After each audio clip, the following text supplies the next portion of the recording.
আসসালামু আলাইকুম বন্ধুরা, আজকে দেখাবো কিভাবে Oppo A5 FRP রিমুভ করতে হয় F64 বক্সের মাধ্যমে। আশা করি সম্পূর্ণ ভিডিওটি দেখলে তা বুঝতে পারবেন। যাদের মোবাইল প্রবলেম আছে তারা আমাদের সাথে যোগাযোগ করতে পারেন, আর টেকনিশিয়ান ভাই চাইলে আমাদের সাথে কন্ট্যাক্ট করতে পারেন, বা ভিডিওটা দেখলে তা নিজেরাও করতে পারবেন যাদের বক্স আছে।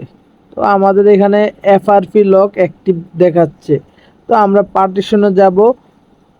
তো গিয়ে আমাদের যে এফআরপিটা অপশনটা আছে এটা রিমুভ করে দিব। তো আসলে আমাদের ক্যামেরাম্যান দুর্বল হওয়ার কারণে ভিডিওটা ওরকমভাবে দেখানো সম্ভব হয় নাই।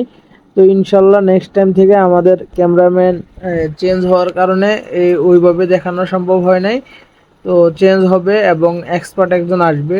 তো আমাদের কার্যক্রমটা শেষ। এখন আমরা আইসিটা খুললাম এবং বোর্ডে নতুন করে ইনস্টল করলাম। করার পরবর্তীতে আমরা এখন মোবাইলটি অন করব, অন করিয়ে দেখাবো কন্ডিশনটি। তো একটু অপেক্ষা করা লাগবে, এটা আসতেছে। আর এটা ডিসপ্লেটা প্রবলেম ছিল, এটা আমরা একবারে ফাইনাল করার পরবর্তীতে আমরা এটা চেঞ্জ করব আর কি।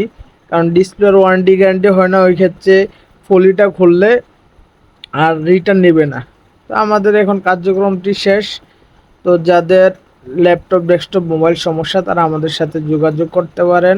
দেখা হবে নতুন একটি ভিডিওতে। তো আমাদের যে কন্ডিশনটি আছে এখন দেখাইলাম।